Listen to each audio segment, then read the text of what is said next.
voilà, des élèves qui font les casse-couilles, il y a des élèves qui se sont accrochés avec des planches voilà, à l'arrière du bus.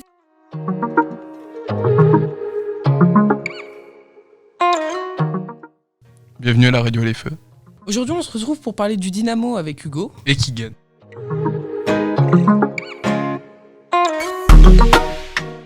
Comment vous appelez-vous? Anne-Sophie Guilbault. Quel poste vous occupez-vous? Alors, je suis élue à la ville de Dinan et je suis vice-présidente en charge des mobilités et des infrastructures à Dinan Agglomération. Depuis combien de temps occupez-vous ce poste? Alors, je suis vice-présidente depuis la mi-juillet de l'année dernière. Par contre, je suis élue municipale depuis 2008, donc c'est mon 3e mandat. Comment est venue l'idée du Dynamo? Alors, l'idée du Dynamo est venue lorsque les communautés des communes en fait, se sont regroupées pour former une agglomération. Et donc, à ce moment-là, Dinan Agglomération, vu sa taille, est devenue en fait une agglomération qui pouvait porter la compétence mobilité. Ça devenait ce qu'on appelle une compétence obligatoire.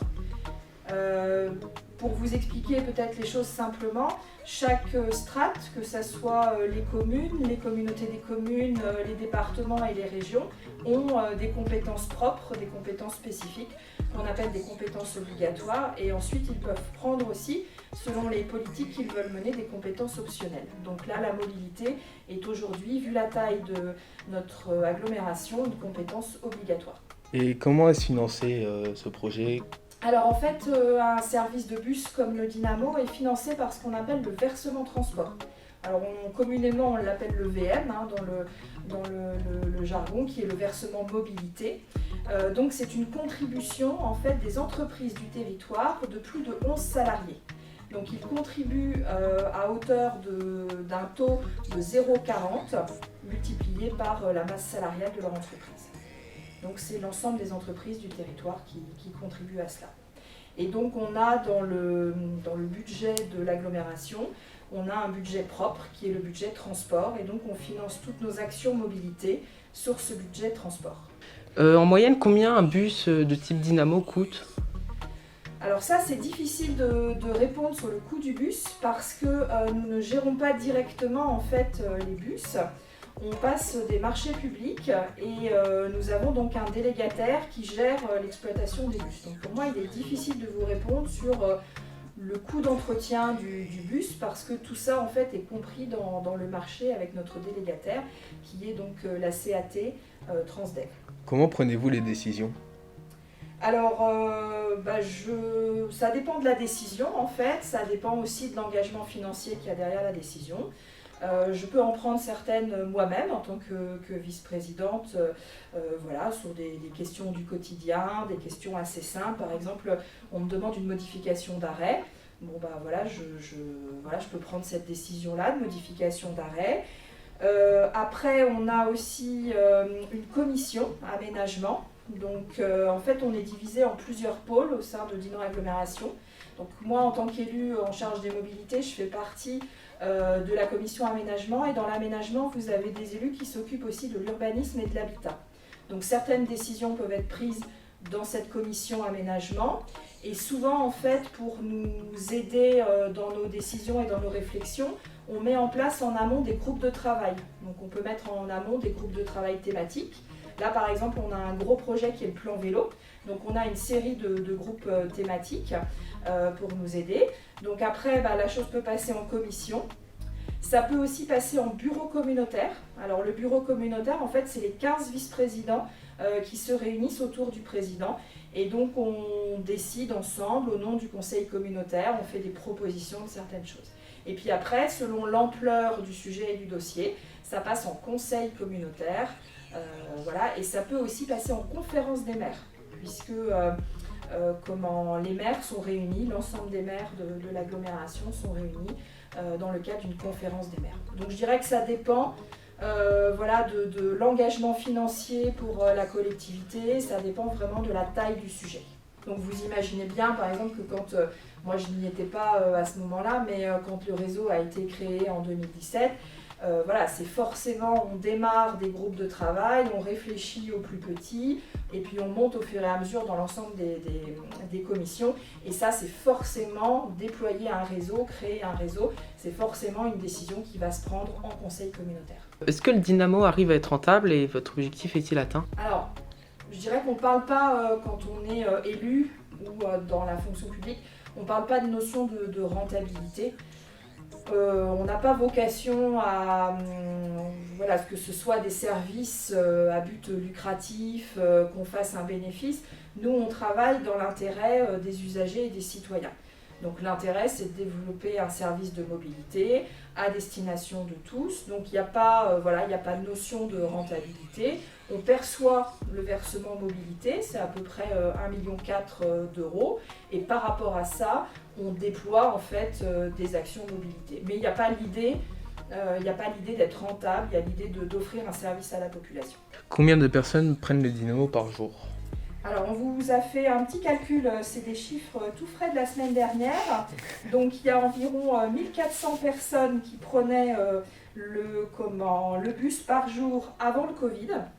Et aujourd'hui, on a 850 usagers par jour. Voilà. Donc, 1400, c'était nos chiffres avant le Covid. Et les 850 usagers, c'est vraiment les chiffres de la semaine dernière. Donc il y a eu un impact entre le lancement du Dynamo qui a connu un énorme succès et aujourd'hui la période Covid. Donc il y a à peu près sur chacune de nos lignes un impact autour de 30 à 40% d'usagers en moins.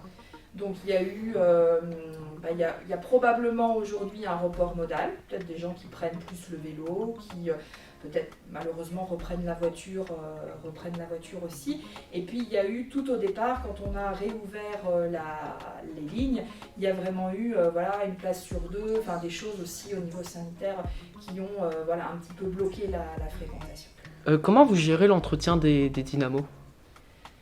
Pareil, en fait, c'est notre délégataire qui s'en occupe, donc c'est l'avantage du marché. Donc en fait, le délégataire, il gère le volet RH avec les chauffeurs, il gère aussi l'entretien des bus. Voilà.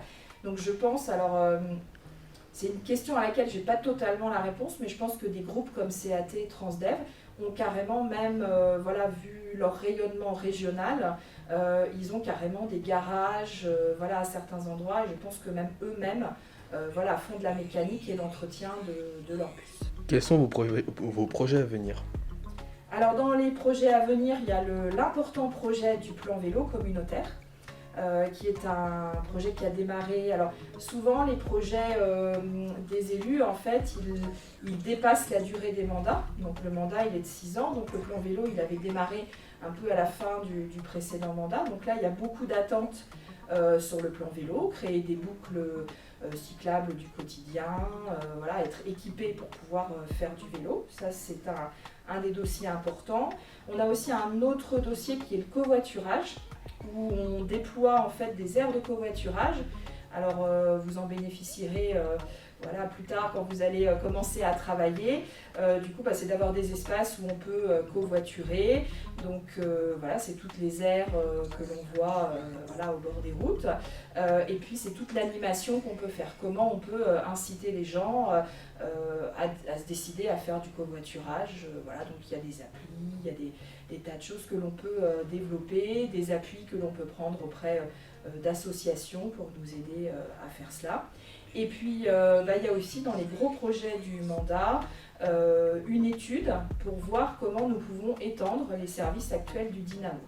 Donc, comment nous pouvons compléter le maillage existant, déjà les circuits Dynamo que nous avons, et puis comment nous pouvons élargir ce service. Donc là, on a une étude qui est en cours pour nous donner des pistes de réflexion pour ça. Et puis il y aura aussi un autre dossier très important parce que la mobilité, elle doit être pour tous. C'est ce qu'on appelle en fait le transport à la demande pour les PMR, les personnes à mobilité réduite. Donc ça aussi, c'est un enjeu. Alors pour l'instant, ces deux dossiers-là, on est vraiment au stade de l'étude. Et puis on va voir en fait les pistes que l'on peut exploiter, sachant qu'il nous faut toujours dans les collectivités, même s'il n'y a pas de notion de rentabilité, il nous faut un budget équilibré. C'est-à-dire qu'on doit avoir des dépenses et des recettes à l'identique. Donc si on veut déployer plus de services, il faut voir comment on peut faire dans l'enveloppe budgétaire qui est la nôtre. Pourquoi l'arrêt du lycée de la Fontaine-des-Eaux a-t-il été déplacé ? Alors l'arrêt il a été déplacé pour des raisons de sécurité par rapport aux conducteurs de bus, où il y avait en fait beaucoup d'élèves présents sur la promenade de la Fontaine-des-Eaux, en bout, devant votre lycée, et on ne pouvait pas vraiment assurer la sécurité, vu la masse de gens qui étaient présents. Donc les passages de bus étaient difficiles, et puis il y a eu aussi, on va dire, quelques incidents. Il y a toujours un peu des élèves qui font les casse-couilles, il y a des élèves qui se sont accrochés avec des planches à l'arrière du bus. Il y a eu quelques petits épisodes comme ça, donc en fait ça nous a décidé à prendre un itinéraire un peu bis et à ne plus passer devant le lycée. Voilà. Mais c'est essentiellement dû à la fréquentation importante qu'il y a autour de votre lycée. Voilà, il peut y avoir vos propres voitures pour ceux qui sont plus âgés, vos parents. Enfin, il y avait un trafic qui était extrêmement dense et qui mettait les conducteurs de bus dans l'insécurité. Donc là, pour le coup, plutôt que d'avoir à gérer un incident grave qui aurait pu se solder par un accident avec des blessés graves ou même des morts, on a préféré prendre un itinéraire bis, donc prendre la rue parallèle à la promenade de la Fontaine-des-Eaux. Combien de bus circulent par jour ? Alors, les bus qui circulent par jour, on a 4 lignes et on a un bus qui circule en fait sur chaque ligne simultanément. Pour finir, que voudriez-vous dire aux jeunes qui prennent le dynamo ? Eh bien, je voudrais leur dire que ils sont les bienvenus dans le dynamo. Que moi, à leur âge, lorsque j'étais lycéenne à Dinan, j'aurais bien aimé avoir ce service de bus. Donc, je les encourage à l'utiliser dans leurs déplacements du quotidien, pour aller aussi vers leurs loisirs. Enfin, en ce moment, les espaces de loisirs sont un peu fermés, mais en tout cas, qu'ils utilisent le dynamo qui leur permettra d'être davantage mobiles. Et puis qu'ils soient une génération qui soit un peu une génération précurseur, parce que moi quand j'étais jeune, le Graal c'était un peu le permis de conduire et la voiture, et peut-être qu'aujourd'hui il faut considérer les choses différemment. Il faut aussi avoir une attention particulière pour la planète, l'environnement, dont on a déjà pas mal dépensé les richesses, et que vous êtes une génération en devenir et que c'est peut-être à vous de montrer l'exemple sur les questions de mobilité, d'intermodalité, et peut-être que la voiture c'est pas le Graal et qu'on peut aussi faire autrement et se déplacer différemment.